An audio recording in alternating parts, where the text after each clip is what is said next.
The afternoon heat hangs over the Deccan Plain like a weight.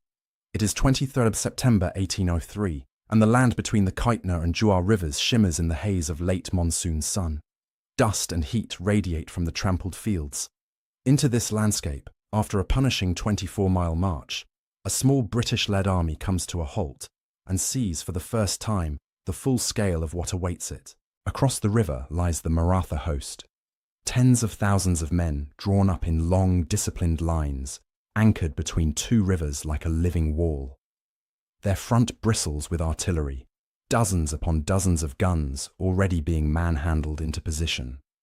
Behind them, as far as the eye can see, rest cavalry squadrons and irregular warriors, a sea of horse and steel. Above the formation rises the village of Assaye, its buildings crowded with more men and cannon, forming a jagged, man-made bastion on the plain. On the near side of the river, the British company force is tiny by comparison.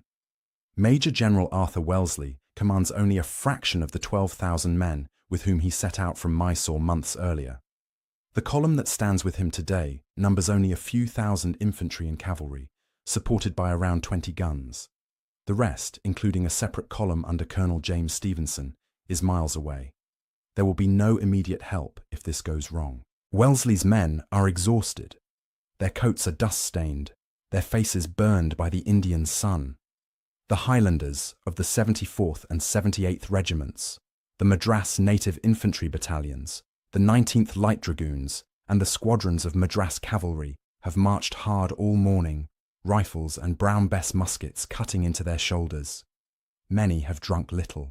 Now they look across at an enemy army that outnumbers them several times over and sits in what appears to be an almost perfect defensive position. The Maratha deployment has been chosen by a man who knows European warfare, Colonel Anthony Pohlmann, a German in the service of Dowlatrao Scindia. Drawing on his East India Company experience, he has massed Scindia's and Raghojee Bonsla's European-trained infantry brigades behind the steep bank of the Kaitna River, their ranks supported by a formidable artillery line. The guns face south, covering the obvious ford. Any frontal attempt to cross there will force Wellesley's men into a narrow killing zone swept by round shot, grape and canister. Behind the guns, tens of thousands of Maratha cavalry wait to exploit the slaughter. The situation appears simple and terrifying. If Wellesley attacks head-on, his army may die in the river. If he retreats, the Marathas will surge forward and tear his column apart in the open, while the political consequences of abandoning the field will be immense. The British have recently bound the Peshwa to them in the Treaty of Bassein. They have stormed Ahmednagar and driven deep into Maratha territory. To turn his back now would risk unravelling months of hard-won advantage and embolden Scindia and Bonsley to ravage the Nizam's lands. On this hot, hazy afternoon, the young general chooses to attack. As the British guns roll forward and the infantry dress their lines for battle, the first Maratha shot screams across the river and crashes into the plain near Wellesley's staff. An orderly is killed instantly, torn apart by iron. In that moment, the stakes become brutally real. The British company force stands poised on the edge of one of the most dangerous battles in the career of the man who will later become the Duke of Wellington. He will fight it outnumbered, far from support, against a well-positioned enemy with far more guns. Later in life, Wellesley will look back on many battlefields, on the rolling hills of the peninsula and the muddy ridges of Waterloo. But he will remember Assaye as his hardest fight, the bloodiest for the numbers engaged. On this September afternoon in 1803, as dust, heat, and the first gusts of gun smoke roll over the Deccan Plain, that ordeal is about to begin. To understand why a British general is willing to hurl a few thousand men against a much larger Indian army, the wider political storm must be seen. The Battle of Assaye is not an isolated clash. It is a violent hinge point in the Second Anglo-Maratha War, itself triggered by shifting alliances and British encroachment into the fractious world of the Maratha Confederacy. At the end of 1802, the British East India Company signs the Treaty of Bassein with the Peshwa, the notional head of the Maratha states.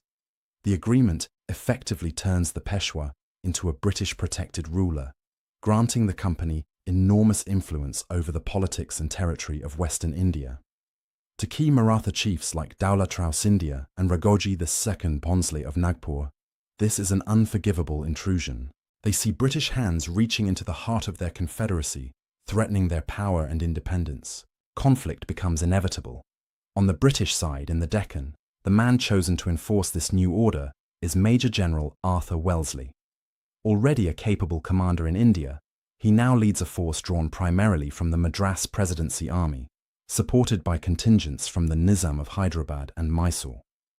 Backed by the Peshwa's new alignment with the British, Wellesley's mission is blunt: secure the Deccan, break the power of hostile Maratha chiefs, and protect the company's allies. In March 1803, Wellesley marches from Mysore with roughly 12,000 troops.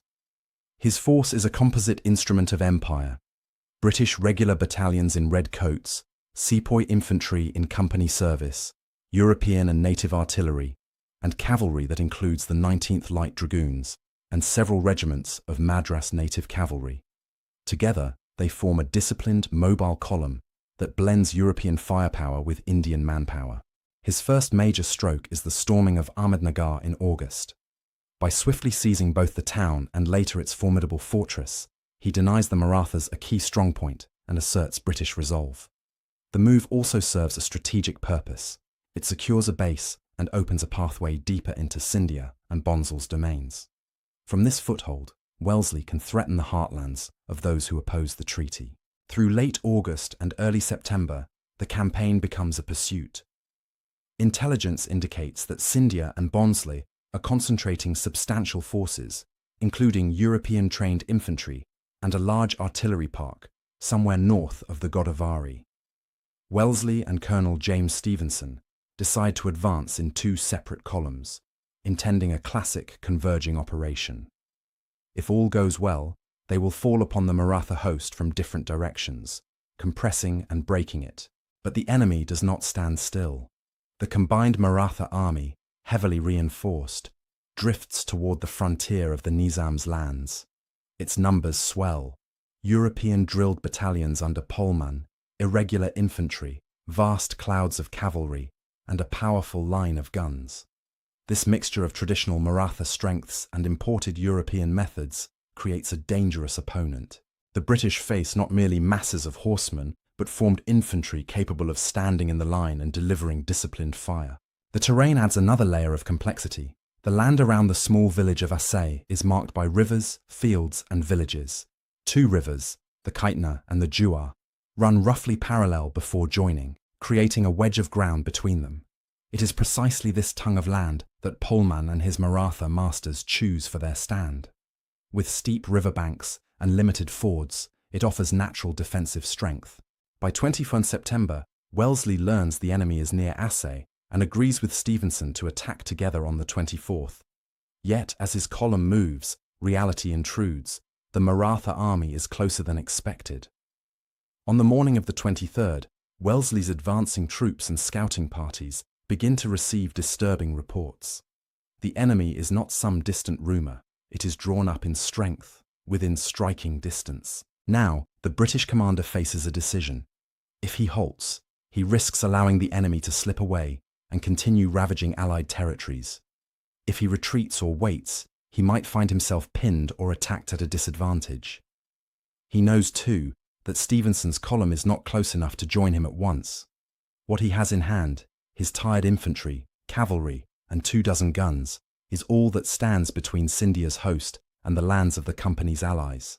The decision he makes is bold and perilous. Instead of waiting for the planned convergence, Wellesley resolves to attack immediately with only his own column. Tired men will have to march again, this time into battle. The march that has carried them from Mysore, through Pune, and over the walls of Ahmednagar, will now deliver them to a dusty riverside plain where the numerical balance is brutally against them. The stage is set for a confrontation that will test the discipline of British and sepoy battalions as never before, and forge Wellesley's reputation in blood.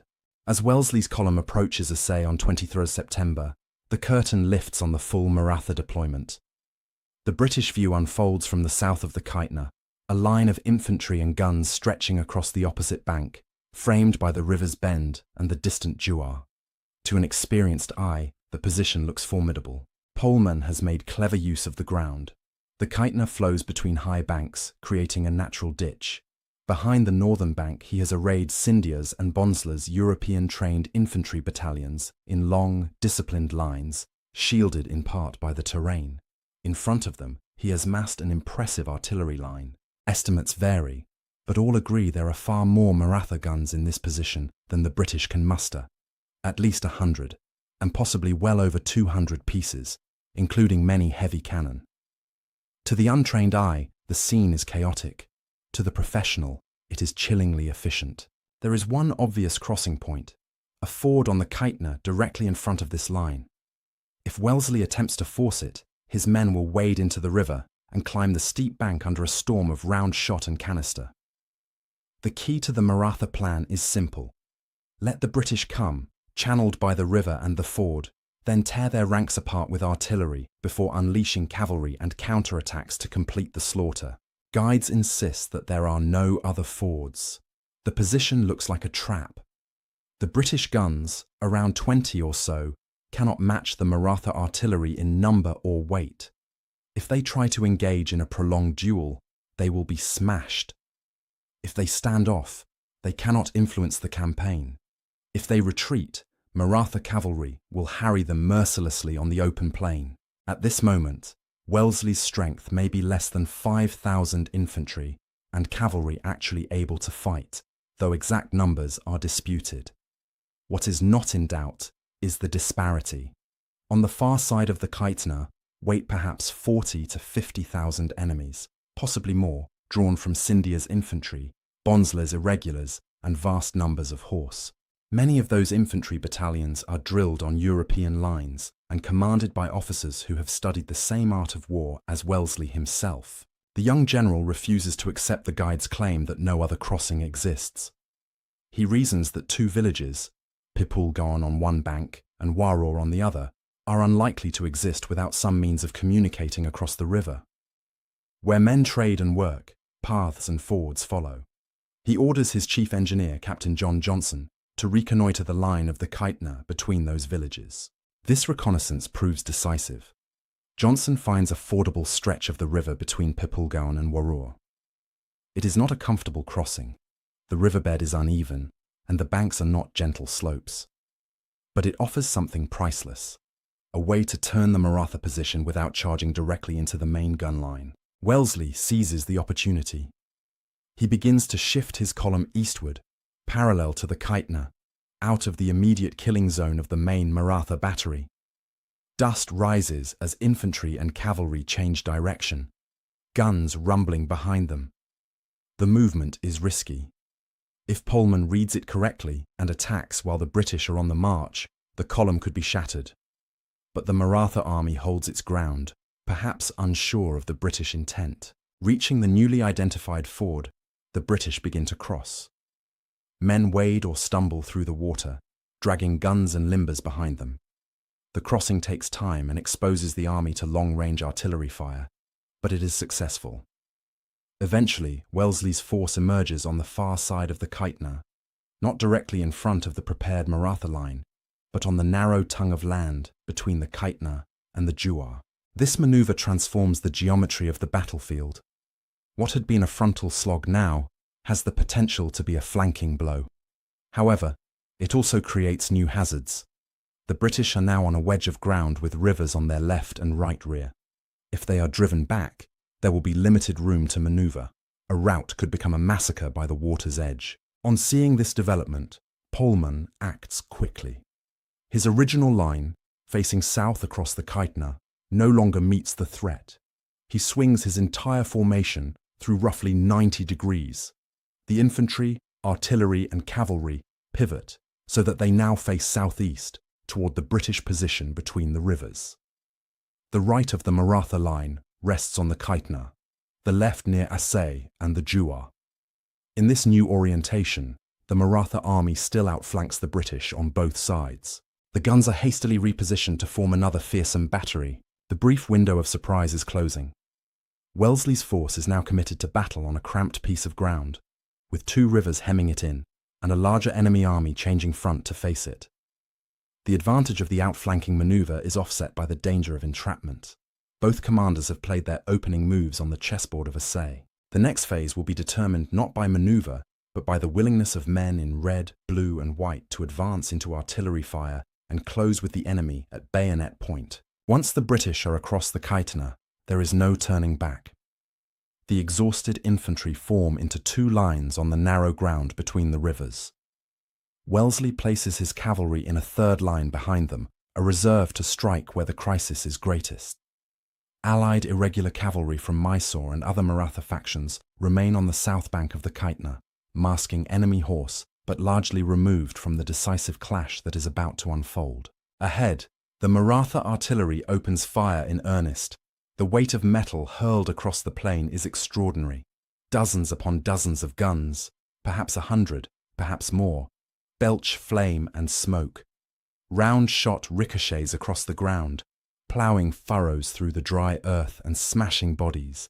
Grape and canister tear into the closely packed ranks, turning men into mangled heaps. British and sepoy artillery attempts to answer, but they are heavily outgunned and soon suffer severe losses. One by one, guns are disabled or crews are cut down. As the casualties mount, Wellesley recognizes a grim truth. His artillery cannot win this duel. If he remains stationary, the line will be riddled with shot until it breaks. The only way to silence the Maratha guns is to take them. He makes a brutal decision that will define the battle. He orders his men to advance in line, directly into the cannonade.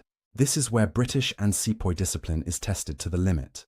The Highlanders of the 78th on the left, the 74th and the PK battalion on the right, and the Madras native infantry battalions must march forward, maintaining alignment despite being torn open by artillery.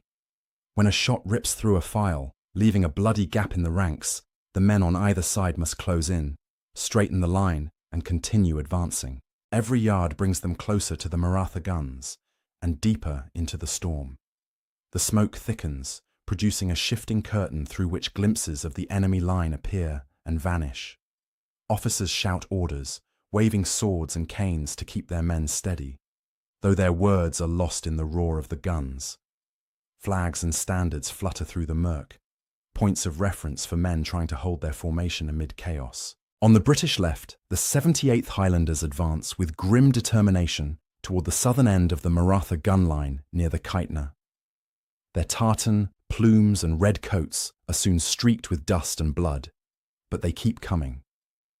Their objective is not a particular battery or unit, but the entire front, to reach the guns, close with the gunners, and drive them away by cold steel. On the right, the situation is more complex. The PK battalion, an ad hoc formation of picked men, and the 74th Highlanders advance on a line that brings them perilously close to the village of Assaye. Within that village lurk irregular infantry and additional guns. As the right wing draws near, it begins to feel the weight of fire, not just from the frontal Maratha batteries, but from the flank as well. The effect is devastating. Shot and shell come from multiple directions, scything into the 74th and the PKs. Men fall in clusters, officers are torn apart mid-stride. The right wing begins to lose cohesion. Instead of striking a portion of the Maratha line squarely, it is dragged toward Assaye and into a crossfire. Here, on the right, the British advance comes close to breaking.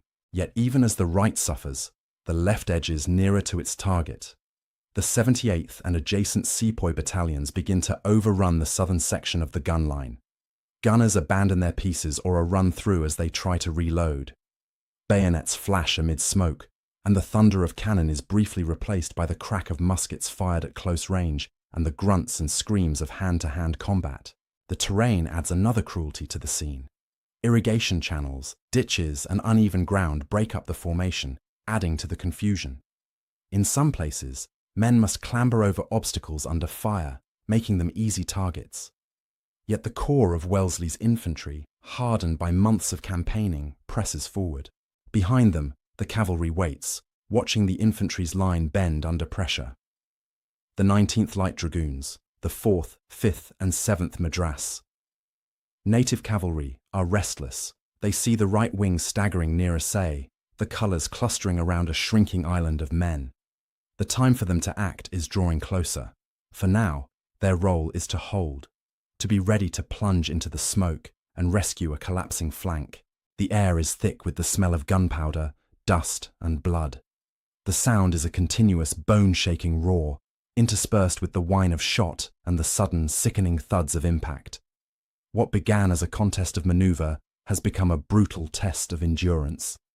The British Company force, numerically outmatched and outgunned, is attempting to claw its way into the heart of a larger army by sheer resolve. Outnumbered they may be, but under Wellesley's orders they continue forward.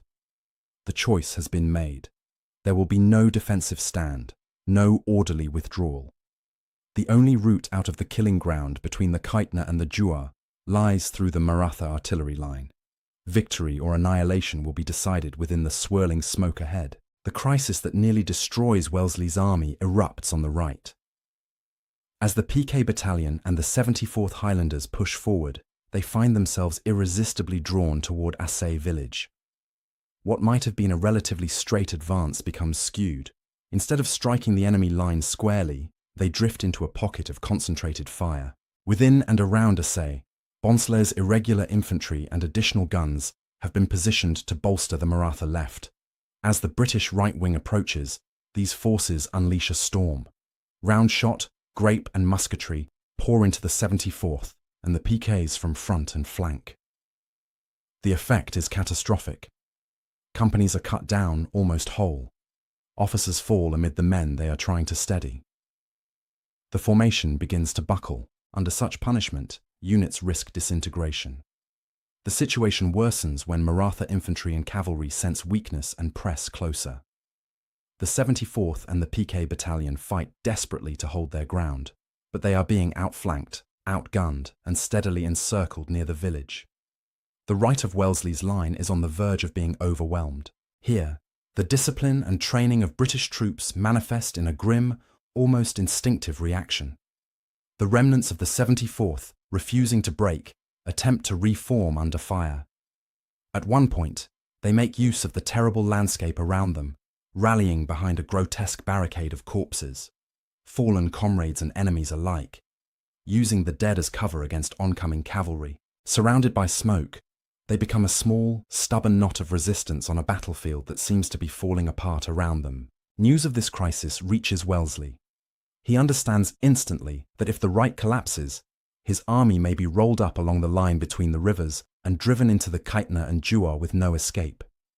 The infantry on the left, even if successful against the guns there, could be isolated and destroyed.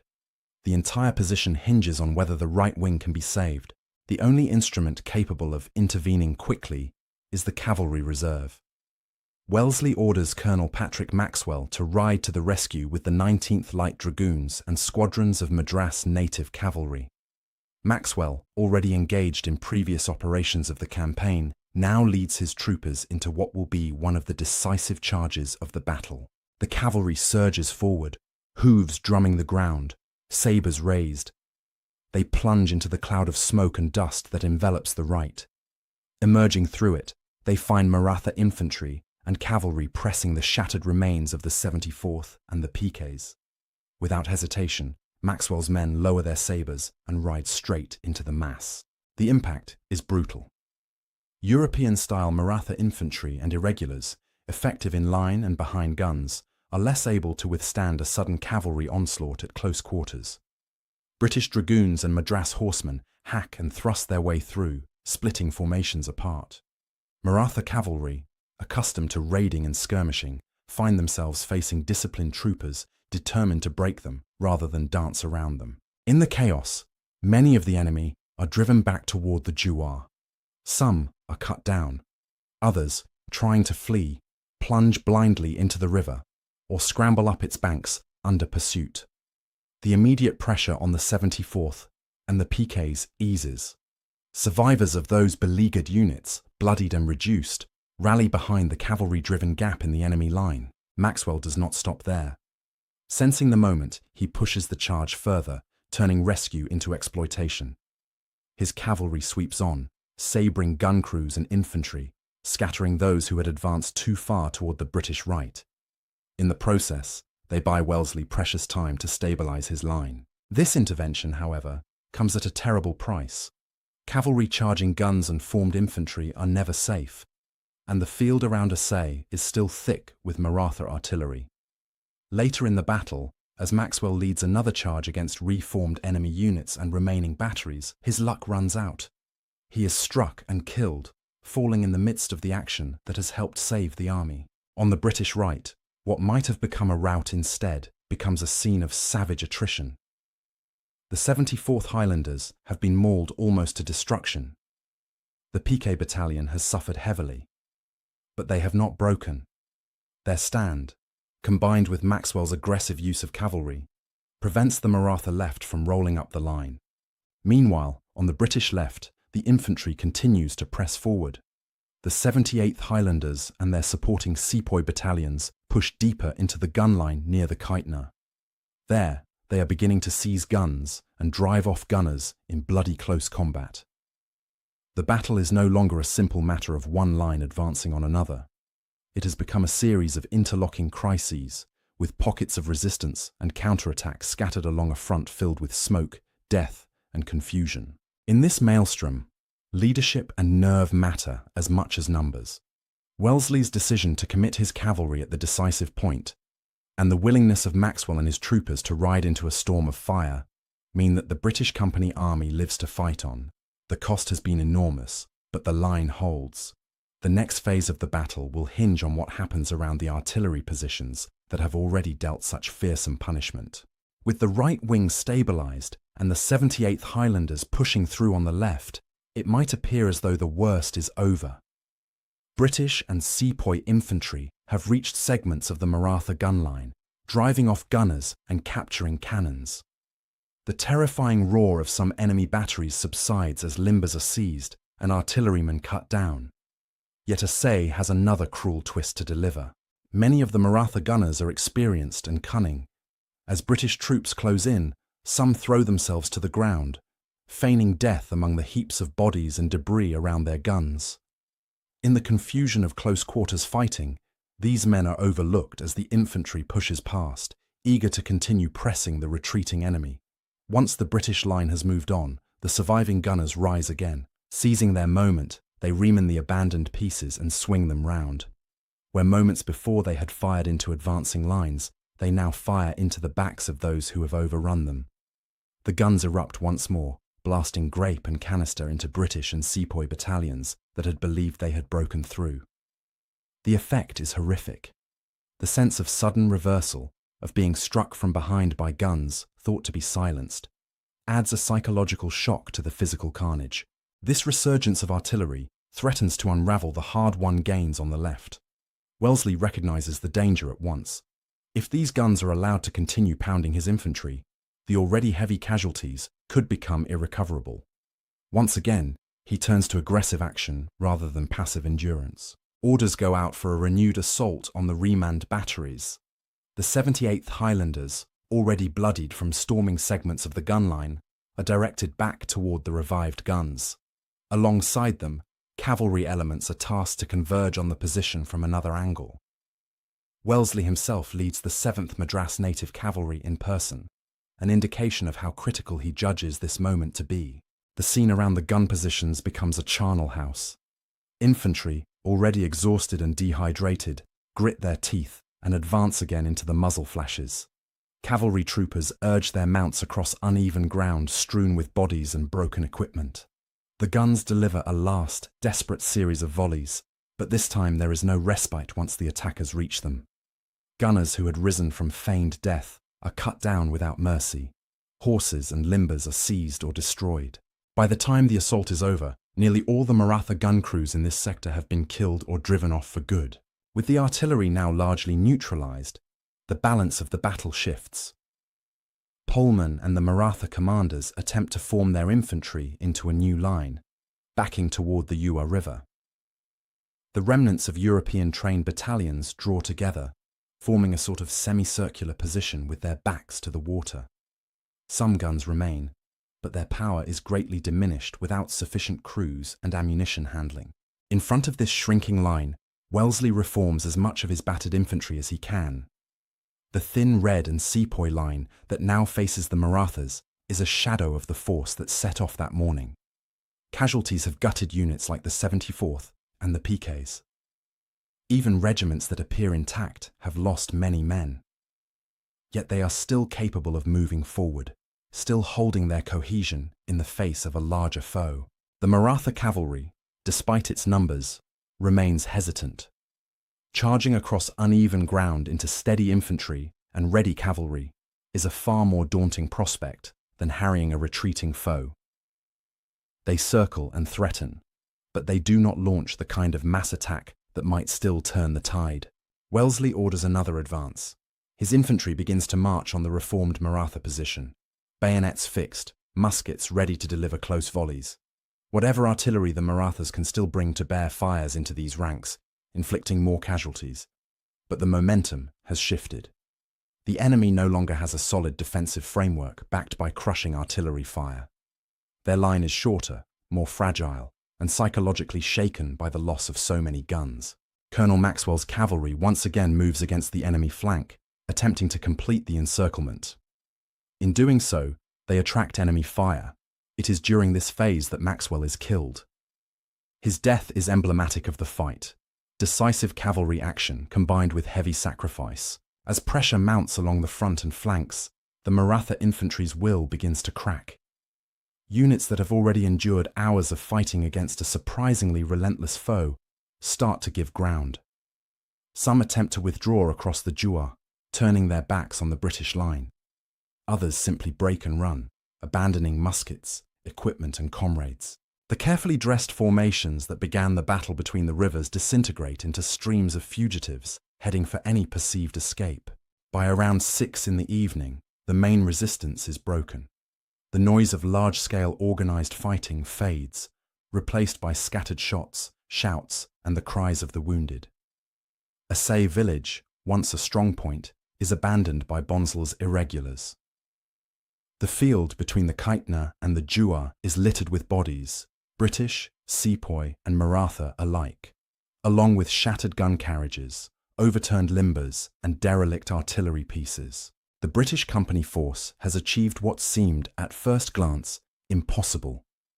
Outnumbered, outgunned, and pinned between 2 rivers, it has broken a vastly larger Maratha army and captured a large part of its artillery. The cost, however, has been staggering. The battle may be over, but the full weight of what it has taken to win at Assaye is only beginning to be understood. As the sun sinks over the Deccan plain, the battlefield of Assaye is almost beyond comprehension. The ground between the Kaitna and the Juar is a patchwork of horror: torn bodies, dead and dying horses, smashed gun carriages, and abandoned weapons. The air is heavy with the lingering smell of powder and the sickly odour of blood and shattered flesh.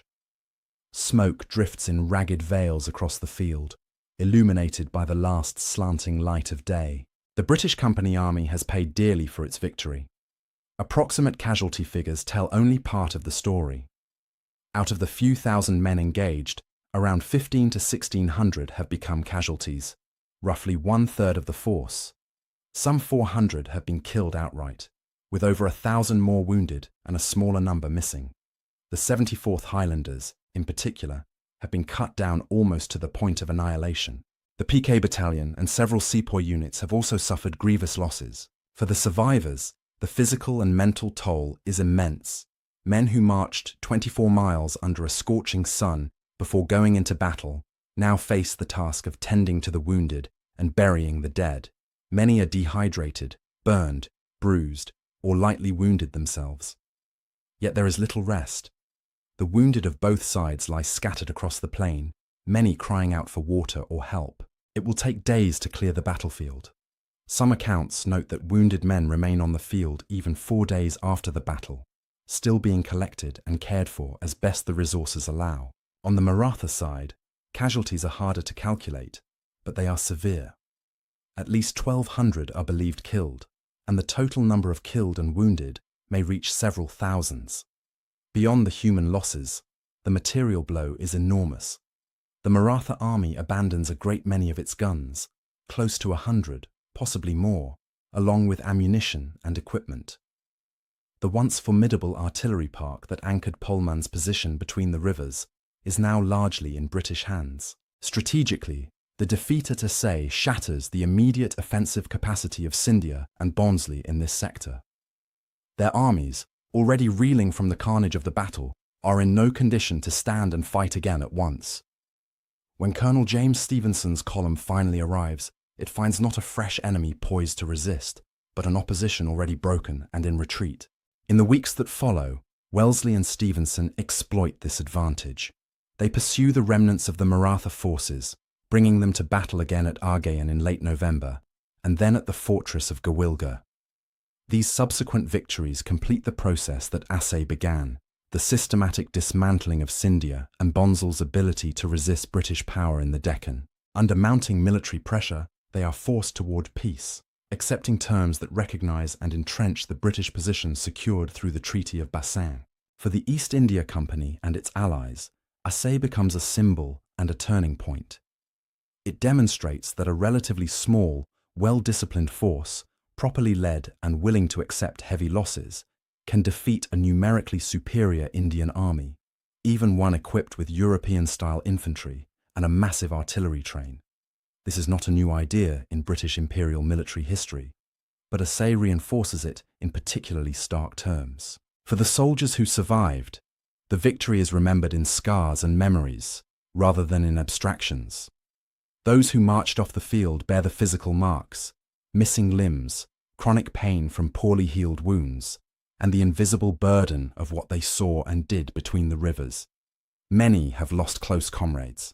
Regiments like the 74th and the 78th carry Assaye in their collective identity, inscribing it onto their colours and regimental histories as a battle fought under almost impossible conditions. At the centre of it all stands Arthur Wellesley, the general who chose to attack with an outnumbered army, who ordered his guns abandoned and his infantry to advance under devastating fire, now sees both the rewards and the costs of his decisions. The campaign that follows confirms the strategic wisdom of his actions. By breaking the enemy where he did, when he did, he destroyed a major field army and opened the way to political settlement. Yet he is also left with the knowledge that his victory has been purchased with the lives and limbs of hundreds of his men. In later years, when Wellesley has become the Duke of Wellington and has commanded Allied armies on European fields, he will look back on many battles. He will remember Salamanca, Vittoria, Waterloo, and yet he will still consider Assaye the hardest fight of them all, the bloodiest for the numbers engaged. The scarred plain between the Kaitna and the Jua, trodden by a few thousand British and sepoy soldiers in 1803, has left a deeper mark on him than even the famous ridge of Waterloo. The Battle of Assaye resonates beyond the immediate campaign. Tactically, strategically, and personally for Arthur Wellesley, it becomes a defining episode, a brutal, compressed lesson in the capacities and limits of disciplined troops confronting overwhelming odds. On the tactical level, Assaye showcases several themes that will reappear throughout Wellesley's later career. First is his preference for aggressive, well-timed offensive action over passive defense when confronted with superior numbers. Faced with a larger Maratha army in a strong position, he does not hesitate to march toward it, seek a flank, and force battle on his own terms. Waiting for Stevenson might have seemed prudent, but Wellesley understands that delays in such a fluid environment can be fatal. By attacking when he does, he prevents the enemy from slipping away to devastate Allied territories, or from choosing an even more advantageous position. Second is the emphasis on discipline under fire. At Assaye, British and sepoy infantry advance in line under an artillery barrage that would have shattered less cohesive troops. The ability of units like the 78th Highlanders and the Madras Native Infantry battalions to absorb terrible casualties, close ranks, and continue moving forward is central to the outcome. This same quality, steadfast line infantry holding or advancing under fire, will later underpin his successes in the Peninsula and at Waterloo, where the thin red line and the resilient British square become legendary. Third is his precise use of reserves, especially cavalry. At Assaye, Wellesley's cavalry is not thrown away in rash charges at the outset. Instead, it is held back until the crisis on the right demands intervention. Colonel Maxwell's charge with the 19th Light Dragoons and Madras Cavalry transforms what might have been a collapse into a recovery. Even later, when Maxwell falls in battle, the pattern is clear. Cavalry used as a decisive tool at the right moment rather than as an impulsive hammer. The interplay between infantry and artillery at Assaye also offers important lessons. The Marathas enjoy a clear superiority in guns, both in number and caliber. Their artillery is well positioned and, under Pohlman's direction, used effectively. Indeed, for a significant portion of the battle, it comes close to breaking the British company force. Wellesley's response, to abandon his own guns and push forward with infantry to capture the enemy batteries, is extreme but effective in this context. Yet it also underscores a reality. In colonial warfare, as in European conflict, artillery is often decisive. The ability to neutralize or capture an enemy's guns can make up for disparities in numbers. Assaye also illustrates the limits of certain forms of military power. The Maratha cavalry is numerous and dangerous, especially against retreating or disorganized foes. But against formed infantry and resolute cavalry, it proves less effective in deciding the battle. Similarly, European-trained Maratha infantry and well-served artillery create a formidable opponent, but their commanders, divided between political masters and European officers, struggle to fully exploit their advantages once the British disrupt their initial plan. Strategically, Assaye accelerates the shift in power in India. By breaking Scindia and Bhonsel's combined army, Wellesley and Stevenson set in motion the chain of battles, Argaon, Gawilgar, and the subsequent settlements that will further entrench British dominance in the Deccan. The victory demonstrates to friends and enemies alike that the company is willing and able to take on major Indian powers in pitched battle, not just in sieges and skirmishes. It also reassures allies like the Nizam and the newly restored Peshwa that British support has real teeth. For the broader British Empire, battles like Assaye contribute to a narrative of martial prowess and imperial destiny. They feed reports, dispatches, and histories that portray British arms as capable of overcoming great odds through discipline and leadership. Such narratives, while often downplaying the contributions of Indian sepoys and local allies, help sustain public and political support for continued expansion and control. On a personal level, Assaye becomes a cornerstone of Arthur Wellesley's military identity. It shows him what his troops can endure and what his own decisions can cost. The memory of nearly seeing his right flank destroyed, of having to order men into a furnace of artillery fire, and of watching a third of his army fall in a single day, leaves a deep impression.